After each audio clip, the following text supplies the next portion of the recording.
Dear friends, आज हम भारत में या भारत के परिप्रेक्ष्य में यह देखने और समझने का प्रयास करते हैं कि आखिर भारतीय इतिहास में अनेकों विदेशी आक्रांताओं और वंशों ने शासन किया, जबकि भारत का लिच्छवी नगर प्रथम लोकतंत्र की जननी का नगर कहा जाता है। विश्व में सर्वप्रथम लोकतंत्र और गणराज्य की स्थापना का प्रमाण भारत के वैशाली के लिच्छवी नगर को माना जाता है। इतना ही नहीं, विश्व की प्रथम प्रामाणिक नगरीय सभ्यता के रूप में सिंधु घाटी सभ्यता का अवशेष एवं मोहनजोदड़ो का स्थापत्यकालीन अवशेष का प्रमाण भी विश्व में प्रथम सभ्यता के रूप में पाया गया है। साथ ही साथ बौद्धकालीन स्तूप एवं प्राचीन विश्वविद्यालयों के प्रमाण के रूप में भी नालंदा एवं विक्रमशिला जैसे पुरातन शिक्षा के केंद्र के रूप में विश्वविख्यात धरोहर भी इस देश में रहा है, जहाँ की एशिया एवं यूरोप से विद्यार्थी एवं दार्शनिक लोग यहाँ से शिक्षा ग्रहण कर गए और बड़े से बड़े दार्शनिक एवं साहित्यकार के रूप में प्रचलित हुए। तो प्रश्न उठता है कि आखिर क्या कारण रहा कि इतिहास के मध्यकालीन एवं प्राचीन युग में भी अनेकों आक्रांता भारत देश में शासन करने आते रहे और अकूत संपत्ति अर्जित कर फिर अपने अपने देश को ले गए। प्राचीन काल में जब हम देखते हैं तो हखमनी वंश जो फारस का है, आक्रमण 535 ईसा पूर्व में आए, जो डेरियस प्रथम के नाम से जाने जाते हैं। यूनान जो मैसेडोनिया आक्रमण 336 ईस्वी से 323 ईसा पूर्व सिकंदर महान के रूप में आया और उत्तर पश्चिम भारत पर आक्रमण किया। इंडो ग्रीक जो पहली शताब्दी ईसा पूर्व में आया है, वो भी भारत पर कुछ दिन शासन किया। कुषाण आक्रमण पहली शताब्दी जो कनिष्क के राज के समय आया, वह भी आक्रमण किया और कुछ दिन शासन किया। अरब आक्रमण जो 712 ईस्वी में मोहम्मद बिन कासिम ने सिंध पर आया, और तुर्क आक्रमण 1001 ईस्वी महमूद गजनबी जो 17 बार भारत पर आक्रमण करता है, आखिर सफल भी होता है। तत्पश्चात गौरी वंश 1206 से 1368 एक लंबा शासन दिल्ली सल्तनत के दौरान मंगोल का आक्रमण रहा। नादिर शाह 1739 ईस्वी में फारस से आकर दिल्ली पर आक्रमण किया और लूट खसोट कर गया। पुर्तगाल भारत में सबसे पहले आने वाले यूरोपीय जो 1498 में आता है और गोवा पर शासन करता है। डच पुर्तगालियों के बाद आता है और व्यापारिक और क्षेत्रीय प्रभाव के कारण वह भी कुछ समय रहते हैं। उसके बाद अंग्रेज आते हैं, ब्रिटिश ईस्ट इंडिया कंपनी के रूप में, जो भारत में सबसे लंबी अवधि जो 200 वर्ष तक लगभग शासन किया। आदि अनेकों विदेशी और स्वदेशी इर्द गिर्द के पड़ोसी देश में शासन करने में भी सफल रहा। तो आखिर क्या कारण रहा कि समय समय पर हमेशा यहाँ विदेशी आक्रांता आते रहे और देश की अकुत संपदा को लूट कर जाते रहे। उपरोक्त विदेशियों के यहाँ आने और लूट कर जाने में सफलता के पीछे जो मैं मुख्यतः रूप से दो कारण का होना प्रमुखता रूप से जान समझ पा रहा हूँ।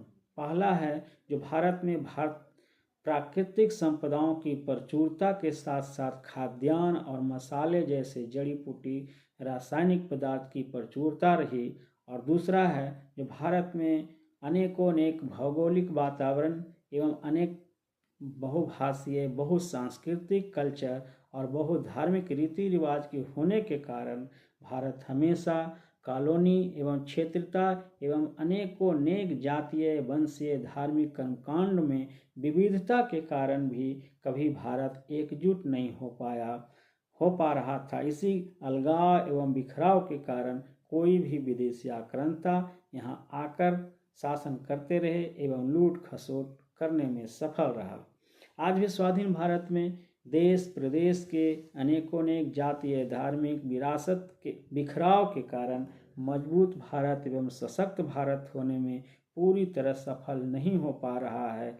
देश में जातिवाद, क्षेत्रतावाद, ऊंच नीच और छुआछूत के कारण लोगों में एक दूसरे के प्रति प्रगाढ़ देश प्रेम जो है रिश्ता कायम नहीं हो पा रहा है। तो इसमें मूल रूप से जातिवाद और छुआछूत मूल कारण दिखते हैं, और इस जातिवाद और छुआछूत के कारण एक व्यक्ति दूसरे व्यक्ति से घृणा करते हैं, और इस कारण से देश का विकास भी कहीं न कहीं कमोबेश प्रभावित होता है। तो साथियों, इस जातिवाद और छुआछूत के रूप में कुछ पंक्तियाँ जो कविता के रूप में आपके साथ प्रस्तुत करना चाहता हूँ, वह है जातिवाद और छुआछूत। तो क्या है, सुनिए। छुआछूत की जड़ है जाति, छुआछूत की जड़ है जाति, यही है शोषण और तिरस्कृत का औजार, इसी से फैलता है तुच्छ विचार, इसी से फैलता फूलता है तुच्छ विचार, क्योंकि सदियों से बना रखा है जाति के नाम पर शोषण का अधिकार, जाति के नाम पर शोषण का अधिकार। तो इसलिए कहा जाता है कि जाति है कि जाति नहीं जाती, जाति है कि जाति नहीं जाती। नियम बदल लो धर्म बदल लो, नियम बदल लो धर्म बदल लो, चाहे अपना कर्म बदल लो, सामाजिक परिवेश में आते ही, सामाजिक परिवेश में आते ही परछाई सा दिख जाती है जाति, जाति है कि जाति नहीं जाती, जाति है कि जाति नहीं जाती। साथियों, अक्सर देखा गया है कि हम एक दूसरे भाइयों के साथ घुल मिलकर बातचीत करते रहते हैं, पर जैसे ही सामाजिक और रीति रिवाज की बातें उठती है तो उसमें एक दूसरे को भिन्न पाने लगते हैं, एक दूसरे को हे या तुच्छ दृष्टि से देखना ही हमारे बिखराव का कारण है। दिन से रात, रात से सुबह, दिन से रात, रात से सुबह, और सुबह से शाम, और रात रोज बदल जाती है। दिन से रात, रात से सुबह, और सुबह से शाम, और रात रोज बदल जाती है। लोगों का गरीबी भुखमरी मिट जाती है, और मिट जाती है मेरी गरीबी का फासला भी, बदल जाती है कुछ रीति रिवाजें, पर नहीं बदलती तो केवल उसका जाति, क्योंकि बहुत कम काम किया गया है इसका प्रयास, बहुत कम किया गया है इसका प्रयास, इसलिए जाति है कि जाति नहीं जाती, जाति है कि जाति नहीं जाती। तो इस पर बहुत सा काम करने की है, एकता के लिए, सामाजिक समरसता के लिए। तो भाई, जाति आती कहाँ से है, इसको जानते हैं। जाति आती है पुरानी रीति रिवाजों से, जाति आती है पुरानी रीति रिवाजों से, कुछ पर्व त्योहारों से, पुरातन धर्म ग्रंथों के काव्य और महाकाव्यों से।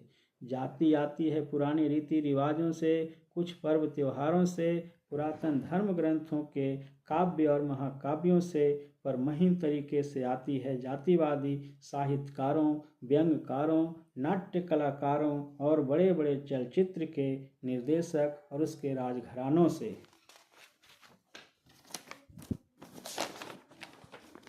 अब तो खुलकर आने लगी है जाति का दुर्गंध, अब तो खुलकर आने लगी है जाति का दुर्गंध, राजनीतिक गलियारों से, देश के पहरेदारों से, संविधान के जानकारों और शिक्षा के मंदिर, विद्यालय और विश्वविद्यालयों से, न्याय के मंदिरों में बैठे न्यायाधीश और पक्षकारों से, क्योंकि वोट बैंक और नोट बैंक का सहारा भी है जाति, क्योंकि वोट बैंक और नोट बैंक का सहारा भी है जाति। इसलिए फिर कहता हूँ भाई, जाति है कि जाति नहीं जाती, जाति है कि जाति नहीं जाती। तो भाई, जाति जाएगी कैसे, क्या क्या इसका हो सकते हैं उपाय। तो खुद में पहले ज़्यादा बदलाव करो।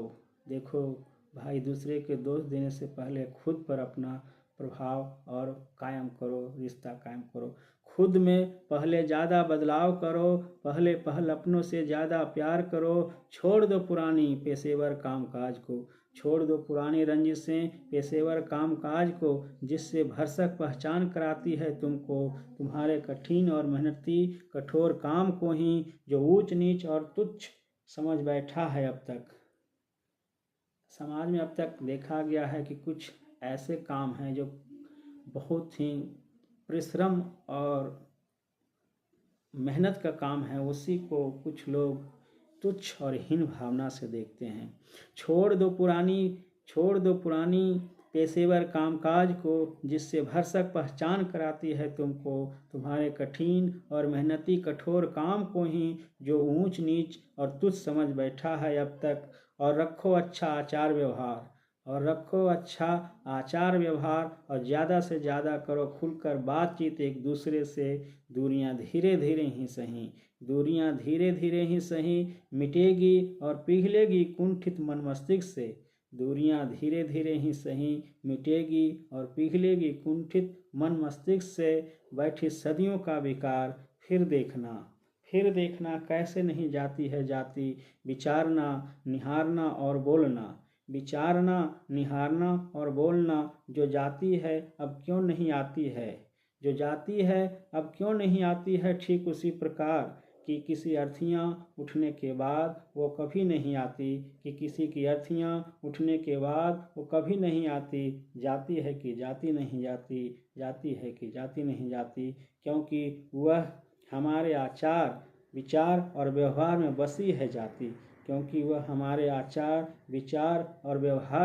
बसी है जाती। इसीलिए जाती है कि जाती नहीं जाती। फिर भी कह सकता हूँ, लोग कहते हैं जिंदगी में गम है, गम में दर्द है, दर्द में मज़ा है और मज़ा में हम हैं। जिंदगी में गम है, गम में दर्द है, दर्द में मज़ा है और मज़ा में हम हैं। तो चुस्त रहिए, दुरुस्त रहिए, अपने को मजबूत कीजिए और इस जातिवाद और छुआछूत से दूर करने का जो एक अब तक घृणित विचार हम लोगों के मन में बैठा है, खुद पहल करिए, अपने आप से, अपने भाइयों से व्यवहार विचार बदलिए। फिर देखिए जाती है कि जाती नहीं कैसे। धन्यवाद। जय संविधान। आपको इसमें जो भी उचित अनुचित लगता है कमेंट करें, चाहे आपको भला या बुरा लगता है उसको ज़रूर लिखें, मैं उसमें सुधार करने का प्रयास करूँगा। धन्यवाद। जय संविधान।